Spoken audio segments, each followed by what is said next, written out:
Om Shanti. Good morning. आज प्यारे बाप दादा के 10 जून 2023 के अनमोल महावाक्य सुनते हैं। मीठे बच्चे, अशरीरी बनने की ड्रिल नंबर 1 ड्रिल है। इससे वायुमंडल में सन्नाटा छा जाता है। बाबा का डायरेक्शन है, इसी ड्रिल का अभ्यास करो। प्रश्न है, दुनिया के अनेक विघ्नों के बीच में रहते हुए एक रस और खुशी में कौन रह सकते हैं? दुनिया के अनेक विघ्नों के बीच में रहते हुए एक रस और खुशी में कौन रह सकते हैं? उत्तर है, जो किसी भी विघ्न की परवाह नहीं करते। तुम्हारे दुश्मन तो अनेक हैं, विघ्न डालेंगे, कलंक लगाएंगे, गाली देंगे, लेकिन याद रहे, कलंक लगने से ही तुम कलंकीधर बनते हो। कहते हैं श्री कृष्ण ने चौथ का चंद्रमा देखा, इसलिए उस पर कलंक लगे, लेकिन अभी तुम बच्चों पर बहुत कलंक लगते हैं। अंत में तुम कहेंगे, हे भारतवासियों, देखो तुमने हमें बहुत कलंक लगाए और हम अभी कलंकीधर बनते हैं। ओम शांति। बच्चों प्रति शिव बाबा का फरमान है। शिव बाबा कहते हैं, मैं ड्रिल टीचर हूँ। कहते हैं अशरीरी भव। बच्चे स्वधर्म में ठीक जाओ, मन मना भव। मामेकम याद करो। ये तो जानते हैं अब धर्म की ग्लानि है, गीता में भी है, यदा यदा ही धर्मस्य। यह श्लोक जन्म जन्मांतर हम गाते आए, जब से भक्ति मार्ग शुरू हुआ है, गीता का पाठ करते आए हैं, शिव बाबा की पूजा करते आए हैं। वही शिव बाबा अब कहते हैं, मामेकम याद करो। तुम पर फिर से माया का परछाया पड़ जाता है।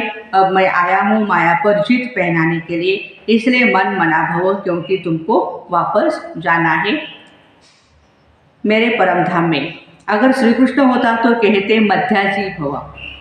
श्री कृष्ण को कृष्णपुरी में याद करो। ज्ञान का दाता कोई श्री कृष्ण नहीं है, वो तो शिव है। शिव की ही पूजा करते रहते हैं। उनको परमात्मा कहा जाता।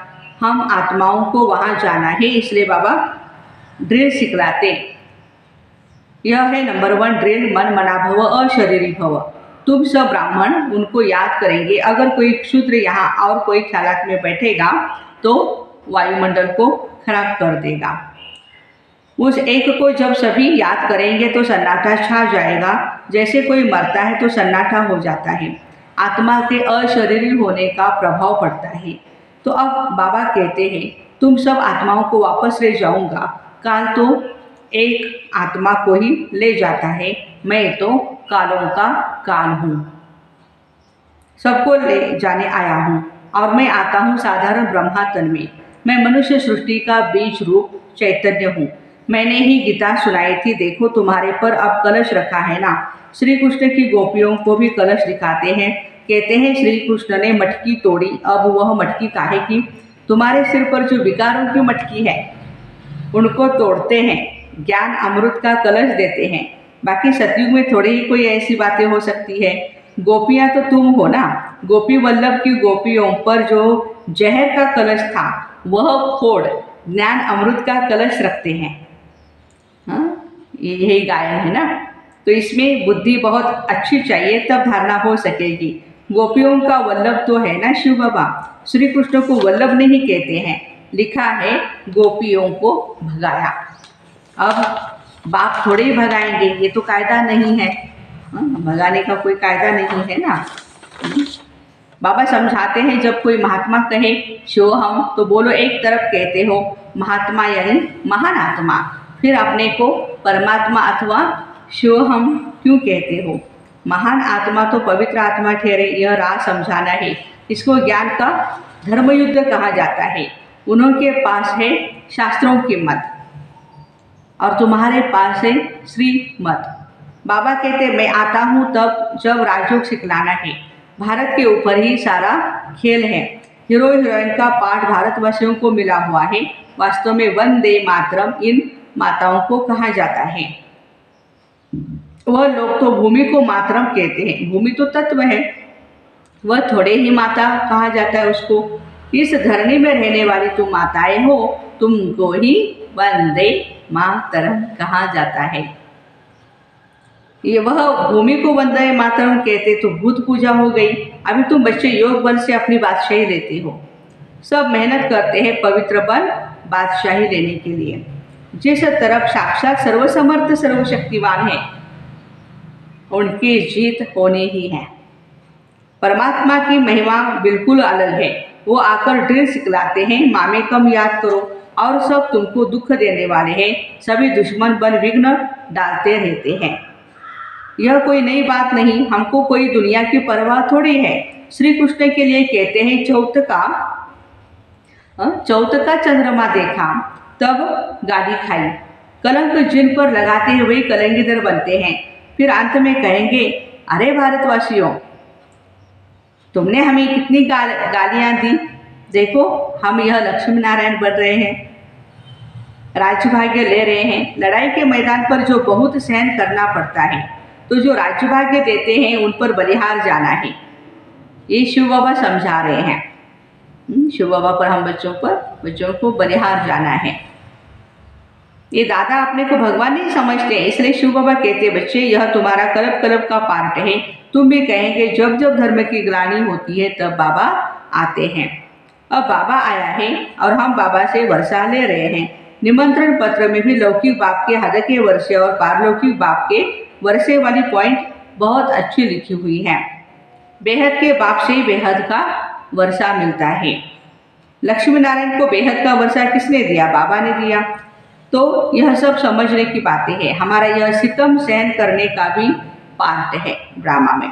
21 जन्मों के लिए बादशाही मिलती है तो इसमें मेहनत करनी पड़ती है। गाया जाता है, son shows father, student shows teacher. अब तुम्हारा रियल पार्ट है, तुम समझा सकते हो। वही हमारा बाप टीचर सतगुरु है। वही मनुष्य सृष्टि का बीज रूप रचयिता है। सब जीव आत्माओं का बाप है। उनको सर्वव्यापी कैसे कहेंगे? बाबा तो ऊपर रहने वाला है, तब तो दुख में उनको याद करते। वह आते तब है जब धर्म की ग्लानि होती है। बाबा कहते हमारी जन्मभूमि भारत के रहवासी जब दुखी होते हैं तब मुझे आना पड़ता है। परमात्मा की जन्मभूमि भारत है। यह अक्षर कोई के मुख से कभी निकलेगा नहीं। अगर सब परमात्मा हो तो सबकी जन्मभूमि भारत होगी। बाबा कहते सभी प्रिसेप्टर्स को मैं मुक्ति धाम ले जाता हूँ। जितने भी धर्म संस्थापक हैं जो अभी है यहाँ पर, सबको बाबा लेकर के जाएंगे। जब उन्होंने यह मालूम पड़े कि हमको मुक्ति देने वाला बाबा है, वह भारत में जन्म लेते हैं, तो भारत बहुत बड़ा भारी तीर्थ बन जाए। समझो सभी को मालूम पड़े, परंतु आ कैसे सके? सभी तो भारत आ न सके, इतना तो अन्न नहीं है भारत में। यह सुनकर बहुत बहुत खुश होंगे। ओहो, हमारा बाबा जो गुरुओं आदि को भी मुक्ति देते हैं, उनका जन्म भारत में ही होता है। पहचानेंगे तो नॉलेज से ना, नॉलेज होगा तभी पहचानेंगे ना, और क्या देखेंगे? ब्राह्मणों में जब किसकी सोल आती है तो उनके ही बोलने से पहचानते हैं। बिगर बोलने पहचान कैसे सकते? बात करने से ही मालूम पड़ता है बरोबर फलानी आत्मा है। शिव बाबा भी जब नॉलेज दे तब समझे। शिव बाबा बोलते हैं ज्ञान यह तो दे न सके, यह सिवाय बाप के कोई समझा न सके। कभी कभी कोई कहते हैं हम शिव बाबा से बात करें, परंतु उनको पहचानेंगे कैसे? समझ भी नहीं सकेंगे। बुद्धि से समझना चाहिए, यह नॉलेज शिव बाबा के सिवाय कोई भी नहीं दे सकता। देखो कहाँ कहाँ बच्चियाँ बिगर देखे तड़प रही है शिव बाबा से मिलने के लिए। बांधली बच्चियाँ हैं, जरूर उनकी ताकत है जो खींचती है भगवान को भी, कशिश होती है। तो उन्होंने सफ़ेद पोश का साक्षात्कार कराते हैं। इसलिए बाबा कभी हमारी ड्रेस बदलने नहीं देते। सफ़ेद पोश का बाबा क्या करते? साक्षात्कार कराते हैं, इसलिए हमारी सफ़ेद ड्रेस है। परंतु उनसे क्या फ़ायदा? अच्छा, उनको तो उनकी नॉलेज से मालूम पड़ता है। बहुतों को भिन्न भिन्न प्रकार के साक्षात्कार होते हैं। तुम्हारा काम नॉलेज से है, यह नॉलेज कोई दे नहीं सकता। तो यह सारा गुप्त पाठ है। कहते हैं मैं आत्मा का रूप धारण कर इसमें प्रवेश हो जाता हूँ। तो यह नॉलेज इतनी बाबा ही देते हैं, हम थोड़े ही जानते थे। बाबा देखो कितनी कमाल करते हैं, इतना बड़ा नॉलेज हम बच्चों को देते हैं। कहते हैं बच्चे मुझे अपना वारिस बनाओ, अपना बच्चा बनाओ। मैं तुम्हारी इतनी सेवा करूँगा, इतनी सेवा करूँगा जो तुम्हारा बच्चा भी कभी नहीं कर सकेगा। ये गारंटी है भगवान की। मैं तुमको 21 जन्मों के लिए राज्य भाग्य दूंगा। फिर भी अगर वारिस न बनावे तो तकदीर कहा जाता है। तुम बच्चियाँ जानती हो हम शिव बाबा से वर्षा लेने यहाँ आए हैं। शिव बाबा को और वैकुंठ को तुम सिवाय दिव्य दृष्टि के देख न सको। ज्ञान तो बिल्कुल क्लियर मिल रहा है। हमको बाबा राजयोग सिखलाते हैं। ऊंच ते ऊंच वर्षा है वैकुंठ की बादशाही। सो भी पढ़ाई से ही मिलती है। बादशाही हमें कैसे मिलेगी? पढ़ाई से ही मिलेगी।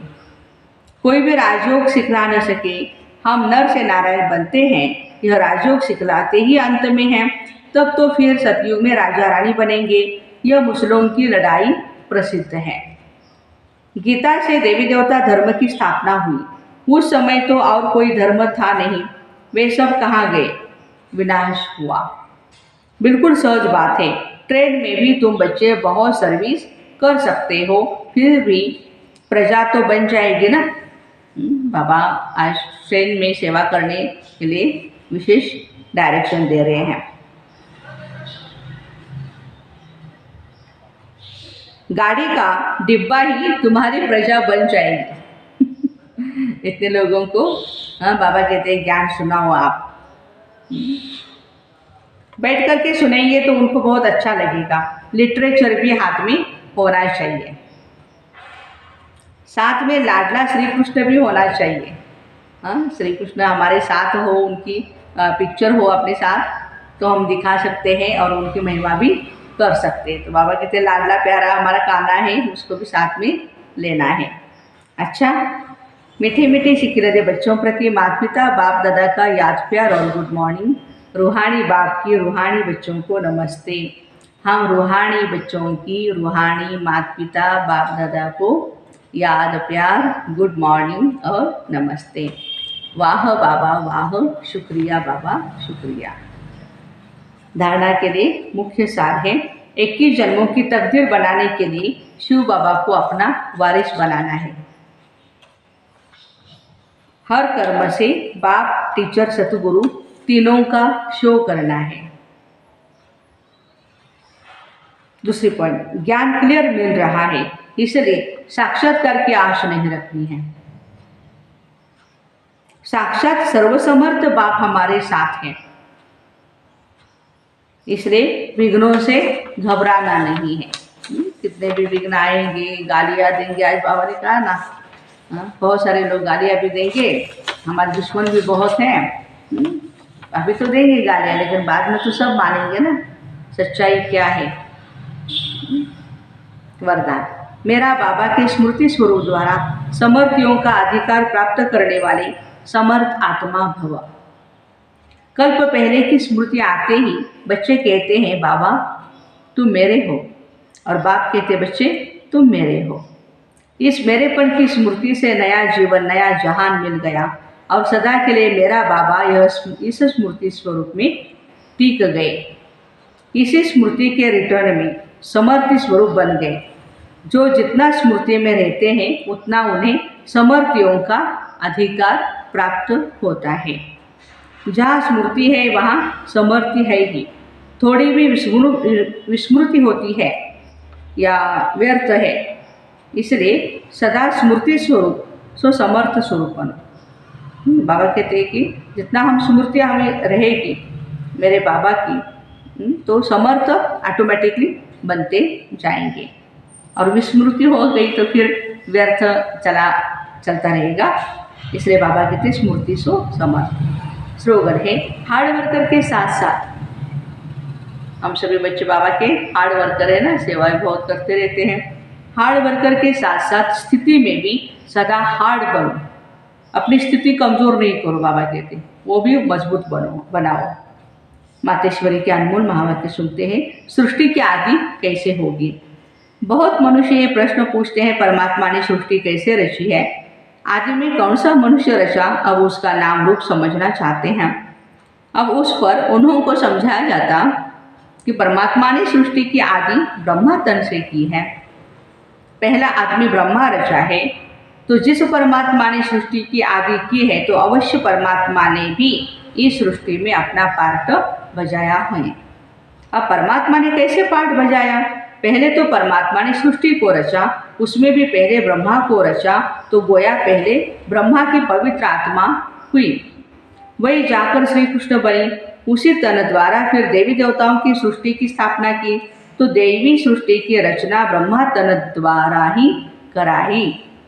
तो देवी देवताओं का आदि पिता ठहरा ब्रह्मा, ब्रह्मा से श्री कृष्ण बनता है, वही श्री कृष्ण का फिर अंत का जन्म ब्रह्मा तन है। अब ऐसे ही सृष्टि का नियम चलता आता है। अब वही आत्मा सुख का पार्ट पूरा कर दुख के पार्ट में आती है, तो रजोतमो अवस्था पास कर फिर शूद्र से ब्राह्मण बनते हैं।